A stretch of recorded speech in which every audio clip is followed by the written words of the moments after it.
Hello everyone, welcome back to my YouTube channel. आज की इस वीडियो में हम कसीदा को एकदम डिटेल से पढ़ेंगे। इस वीडियो को देखने के बाद आपकी कसीदा से रिलेटेड सारी क्वेरीज क्लियर हो जाएगी। So let's start. चलिए देखते हैं। कसीदा कसीदा उस नज़्म को कहते हैं जिसमें किसी की मदह यानी तारीफ़ की जाए या किसी की हजू यानी बुराई की जाए। अब इससे तो पता चल गया, मदह का मतलब तारीफ़ होता है और हजू का मतलब बुराई होता है। बास महकनीन का ख्याल है कि लफ्ज़ कसीदा कस्त से निकला है। अब महककीन का मतलब होता है फ़लसफ़ी या तहकीक करने वाला। तो यहाँ पे कहा गया है कि बास महककीन का ख्याल है कि लफ्ज़ कसीदा कस्त से निकला है। कस्त का मतलब होता है इरादा करना। अरबी ज़बान में इसका मतलब इरादा करना हुआ। आगे देखें। इसका सबब यह है कि शायर इरादा करके किसी की मदह या हजू करता है। बास ने इसके माना मग़ज़ गलीज़ के बयान किया है। अब शायर या तो तारीफ़ या तो उसकी बुराई इरादा करके करता है। मग़ज़ गलीज़ का मतलब होता है, बास ने इसका माना मग़ज़ गलीज़ के बताया है। मग़ज़ गलीज़ का मतलब होता है, मग़ज़ का मतलब होता है दिमाग और गलीज़ का मतलब होता है गाढ़ा गोदा। अब मग़ज़ गलीज़ का मतलब ये हुआ जिस तरह इंसानी जिस्म में सिर एक अहम रोल प्ले करता है। सिर यानी हमारा दिमाग जैसे हम इंसानी जिस्म में एक अहम रोल प्ले करता है, एक इम्पॉर्टेंट है हमारे जिस्म के लिए, उसी तरह उर्दू शायरी में कसीदा बहुत ही ज़्यादा इम्पॉर्टेंट रोल प्ले करता है, बहुत ही ज़रूरी होता है। आगे देखिए। गज़ल की तरह कसीदा का पहला शेर भी मतला कहलाता है और इसके दोनों मिसरों में काफ़िया और रदीफ़ होता है। बाज़ कसीदे बग़ैर रदीफ़ के होते हैं, बाकी इशार के दूसरे मिसरों में काफ़िया व रदीफ़ या सिर्फ़ काफ़िया होता है। ठीक। गज़ल ही की तरह कसीदे में मक्ता भी होता है। जैसे गज़ल में हम मक्ता पढ़ते हैं, मक्ता स्टेंजा के आखिरी लाइन में, शायरी के आखिरी लाइन में हमारा मक्ता रहता है। मक्ता किसे कहते हैं? मक्ता जिसमें शायर अपना तखल्लुस बयान करता है। लेकिन कसीदे में कुछ चीज़ें गज़ल से मुख्तलिफ होती हैं, यानी मुख्तलिफ होती हैं, गज़ल से अलग होती हैं। कसीदे में कुछ चीज़ें अलग होती हैं। मसलन जैसे दरमियान में कई मतले हो सकते हैं और मक्ता ज़रूरी नहीं कि कसीदे के आखिरी शेर में आए। ठीक है, जैसे गज़ल में मक्ता आखिरी शेर में आता है तो ऐसा ज़रूरी नहीं कि कसीदे के आखिरी शेर में भी मक्ता आए, वो कहीं भी मक्ता आ सकता है। आगे देखें। कसीदे के इक़साम। कसीदे की दो किस्में होती हैं, एक होता है खिताबिया और तमहीदिया। अब खिताबिया क्या है? खिताबिया हम कहते हैं जिसको अगर कोई शायर किसी के ऊपर कसीदा लिख रहा है, किसी शख्स के ऊपर कसीदा लिख रहा है या किसी बादशाह के ऊपर कसीदा लिख रहा है, तो वो प्रोसेस के साथ स्टेप बाय स्टेप कसीदा नहीं लिखेगा, तो डायरेक्ट मुद्दे को पेश करेगा, डायरेक्ट तारीफ़ करेगा या फिर डायरेक्ट बुराई करना उसका शुरू कर देगा कसीदे के अंदर, तो उसको खिताबिया कसीदा कहेंगे। और अगर उसको स्टेप बाय स्टेप प्रोसेस के साथ शायर अगर किसी के ऊपर कसीदा लिख रहा है, किसी शख्स के ऊपर स्टेप बाय स्टेप प्रोसेस के साथ कसीदा लिख रहा है, तो उसको हम तमहीदिया कसीदा कहते हैं। आगे देखिए। खिताबिया कसीदा वो है जिसमें शायर तमहीद बांधे बगैर, यानी तमहीद बांधे बगैर बिना प्रोसेस के मुद्दा बयान करते, डायरेक्ट ही तारीफ़ करने लगे, डायरेक्ट अपना मुद्दा बयान करते। ठीक है, मतलब ये कि अगर कसीदा मदिया है तो शायर ममदू को खिताब करके और उसके औसाफ को बयान करना शुरू कर दे। ममदू कहते हैं जिस शख्स की तारीफ़ की जा रही है, शायर जिस शख्स की तारीफ़ कर रहा है उसको ममदू कहेंगे।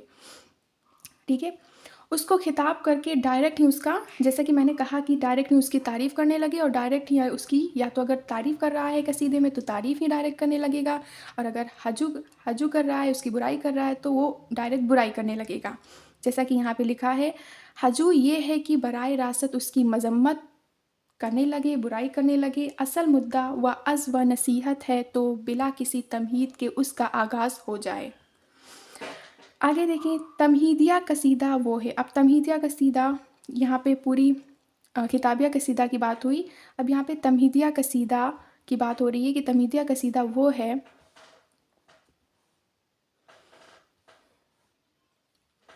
तमहीदिया कसीदा वो है जिसमें असल मुद्दा से पहले तमहीद बांधी जाए, फिर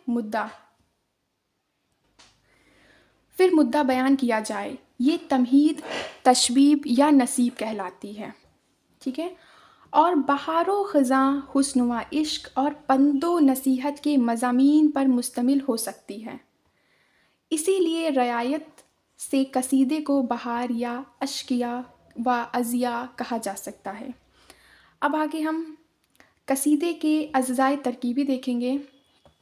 ना सिर्फ उर्दू बल्कि अरबी और फ़ारसी में भी तमहीदिया कसाइद का रिवाज है। अब कसाइद किसे कहते हैं? कसाइद कसीदे की जमा है, यानी बहुवचन है, प्लूरल है।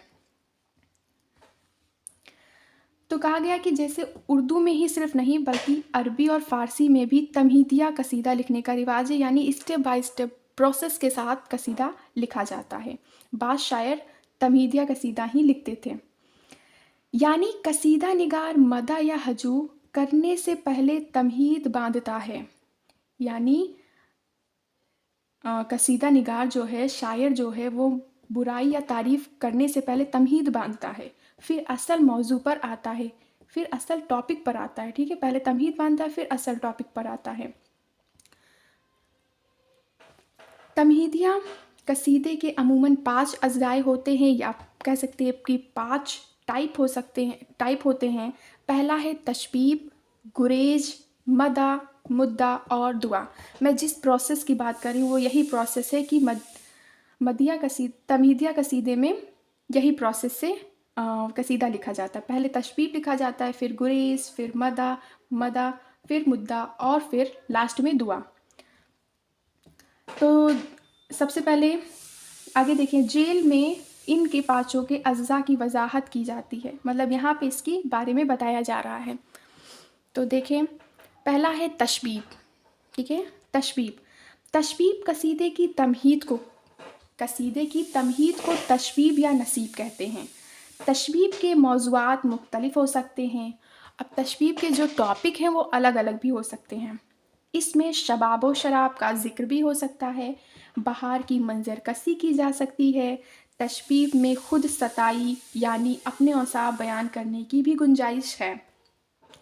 ये भी मुमकिन है कि तशबीब पंदो नसाह पर मुश्तमिल हो या इसमें बेसबाती दुनिया का बयान हो। गर्ज ये है कि तशबीब के मौज़ूआत लामहदूद है, यानी कोई लिमिट नहीं है, अनलिमिटेड है। मतलब उसके टॉपिक जो है तशबीब के वो अनलिमिटेड है, कोई लिमिट नहीं है उसकी। अब आगे देखें, तशबीब को कसीदे का सबसे अहम हिस्सा ख्याल किया जाता है, इसीलिए शायरों ने इस पर बहुत मेहनत सर्फ की है। तशबीब कसीदे का बहुत अहम हिस्सा है, बहुत अहम ख्याल कहा गया उसको, इसलिए शायरों ने उस पर बहुत मेहनत की है, बहुत उसको अच्छा बनाने के लिए उस पर मेहनत किया है उन्होंने।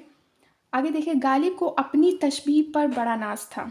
अब आगे आपके एग्ज़ाम में ऐसा क्वेश्चन भी ऑब्जेक्टिव करके आ सकता है कि गालिब को किस पे नाज था अपनी, तो ये आंसर आ सकता है कि तशबीब पर। गालिब को अपनी तशबीब पर बड़ा नाज था। उन्होंने बहादुर शाह की मदा में एक कसीदा लिखा है जिसकी तशबीब बहुत दिलकश है। पहली तारीख का चाँद, उन्हें ऐसा लगता है जैसे कोई शख्स तस्लीम बजा लाने को झुका हुआ है। शायर सवाल करता है कि एह माहे नू, ये बता कि तू झुक के कर किसे सलाम कर रहा है। माहे नू, ये बता कि तू झुक कर किसे सलाम कर रहा है। तो तशबीब का बेहतरीन एग्जाम्पल हम यहाँ पर देख सकते हैं। अगर आप इस वीडियो को देखकर अपना नोट प्रिपेयर कर रहे हैं तो आप अगर तशबीब का एग्जाम्पल भी साथ लिख रहे हैं तो आपके एग्ज़ाम में नंबर गेन करने के बहुत ज़्यादा अच्छे चांस रहेंगे। अच्छे नंबर आप गेन कर सकते हैं अगर आप तशबीब के साथ ये एग्ज़ाम्पल भी लिखते हैं तो। हाँ माहे नू, सुने हम उसका नाम जिसको तू झुक के कर रहा है सलाम। ठीक है, आगे देखते हैं। अब हमारे बात आई सेकंड पॉइंट जो है हमारा वो है गुरेज। ठीक है, अब तशबीब हमने पहला स्टेप हो गया हमारा। सेकंड स्टेप हमारा गुरेज आ गया। गुरेज को हम देखेंगे। तशबीब के बाद शायर मदा की तरफ कदम बढ़ाता है। अब शायर मदा करने यानी तारीफ़ करने की तरफ कदम बढ़ाता है। वह बराहे रास्त मदा शुरू नहीं करता, वह बराए रास्त मदा शुरू नहीं करता, बल्कि बात से बात पैदा करके मदा की तरफ आता है। इस बात से बात पैदा करने को गुरेज कहते हैं। ठीक है, अब समझ में आया आप लोगों को कि बात से बात जो पैदा करते हैं। पहले तो शायर ने तशबीब लिखी, फिर अब गुरेज लिखी। अब जो मदा और तशबीब के बीच में जो गुरेज है वो बात से बात पैदा करने का एक ज़रिया है। ठीक है, बात से बात जो पैदा हो रही है उसी को हम गुरेज कहते हैं। तो शायर डायरेक्ट ही तारीफ़ करना शुरू नहीं करता है, आहिस्ता आहिस्ता बात से बात शुरू करता है, देन फिर वो तारीफ़ करना शुरू करता है। तो देखें, इस बात से बात पैदा करने को गुरेज कहते हैं। गालिब के कसीदे से तशबीब की जो मिसाल ऊपर पेश की जा चुकी, उसमें शायर पूछता है कि ए माहिनो, आखिर तू किस को झुक के सलाम कर रहा है। तो जवाब नहीं मिलता तो कहता है कि तू उसका नाम नहीं जानता, तो ले मैं बताता हूँ, वह ताजदार बादशाह है।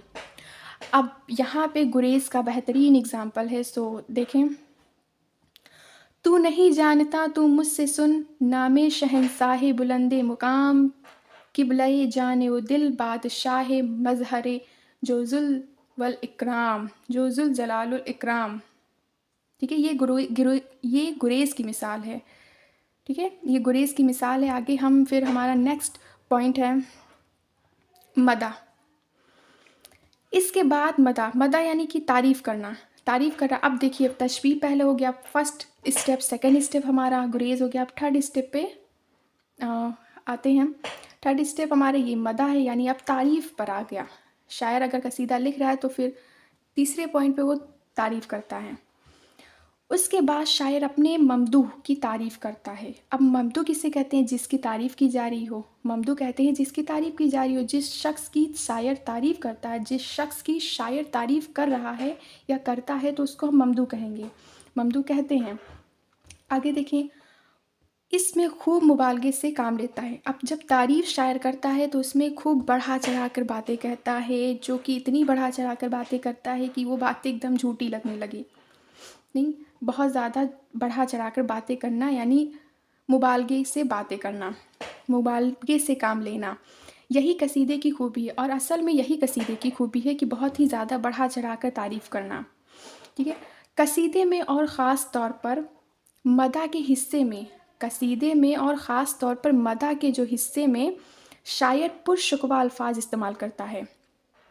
कसीदे का जो तारीफ़ वाला हिस्सा रहता है, थर्ड पॉइंट, तो उसमें शायर बहुत ही ज़्यादा पुरशुकवा अल्फाज इस्तेमाल करता है, यानी शानदार अल्फाज इस्तेमाल करता है। तारीफ़ करने के लिए वो बहुत शानदार अल्फाज इस्तेमाल करता है। इससे मदा में ज़ोर पैदा होता है, मदा की मिसाल मुलाहिज़ा हो। ठीक है, आगे हम इसका बेहतरीन मिसाल देखते हैं। मदा यानी तारीफ़ की बेहतरीन मिसाल देखते हैं। शहसवारे तरीक़े इंसाफ नौबहारे हदीक़े इस्लाम, जिसका हर फ़ेल सूरत इजाज़, जिसका हर कौल माने इल्हाम। ठीक है, अगर आप नोट प्रिपेयर कर रहे हैं तो ज़रूर इसका एग्ज़ाम्पल लिखिए, आप बहुत अच्छा नंबर अपने एग्ज़ाम में गेन कर सकते हैं। आगे बढ़ते हैं। देखें, 4 पॉइंट, चौथा पॉइंट हमारा मुद्दा आ गया। अब देखिए, शायर अगर किसी की तारीफ़ कर रहा है तो उसमें अपना मुद्दा भी पेश करता है।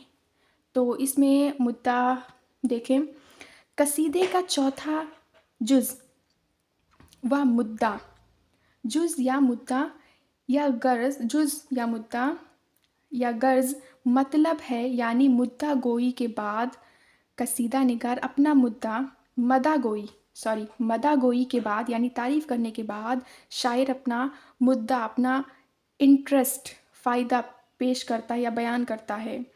ठीक है, जैसे गालिब ने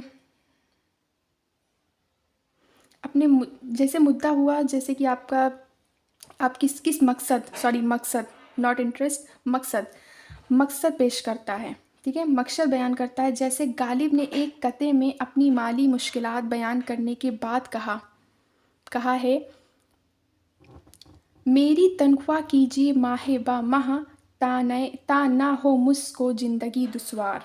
ठीक है, इसमें अपने कते में गालिब ने ये पेश किया, अपना मुद्दा पेश किया। तो इसी तरह शायर जब कसीदा लिखता है तो अपना मुद्दा भी पेश करता है कि मेरी तनख्वाह बढ़ा दीजिए, मुझे ज़िंदगी दुश्वार ना हो। ठीक है, आगे देखें। लेकिन ये कसीदे का लाजमी जुज़ नहीं है, यानी ये ज़रूरी नहीं कि हर कसीदे में शायर अपना मुद्दा बयान करे। ठीक है, कहने का मतलब ये है कि ज़रूरी नहीं कि हर कसीदे में शायर अपना मुद्दा बयान करे, ऐसा ज़रूरी नहीं होता। आगे देखें 5 पॉइंट, 5वां पॉइंट जो है वो है दुआ। अब लास्ट में दुआ है। ठीक है, कसीदे का आखिरी जज़ू दुआ है, यानी शायर अपने ममदू को दराजी उम्र, ममदू यानी जिसकी तारीफ़ कर रहा है उसको दराजी उम्र या बुलंदी इकबाल वगैरह की दुआ देकर कसीदा ख़त्म कर देता है। जैसे गालिब ने अपने कसीदे में बहादुर शाह को दुआ दी कि तुम्हारी सल्तनत क़यामत तक बाकी रहे। इसका एग्ज़ाम्पल है, दुआ का एग्ज़ाम्पल है, जैसे कि गालिब ने बहादुर शाह ज़फ़र को दुआ दी थी, है अज़ल से रवानी आगाज़, हो अब्द तक रसाई अंजाम। ये था हमारा कसीदा जो कि हम आज डिटेल में पढ़े हैं। और अगर आप इस वीडियो को देखकर अपना नोट प्रिपेयर कर रहे हैं तो कर सकते हैं, और नहीं तो फिर मैं अगली वीडियो में आपको इसका एक, अगर आप इससे नोट प्रिपेयर करेंगे तो काफ़ी लंबी हो सकती है, थोड़ी लंबी हो सकती है, लेंथी हो सकती है, लेकिन फिर भी मैं एक वीडियो में आपको इसका नोट जो कि आपके एग्ज़ाम के पॉइंट ऑफ व्यू से आपके लिए इम्पॉर्टेंट हो सकता है, हो जाएगा, मैं आपको इस पर एक नोट दूँगी जो कि आप उसको पढ़कर अपने एग्ज़ाम में अच्छा नंबर गेन कर सकते हैं। तो अगर आपको ये वीडियो मतलब फ़ायदेमंद साबित हुई हो तो आप इसको लाइक करें, शेयर करें एंड सब्सक्राइब करें। Thank you very much.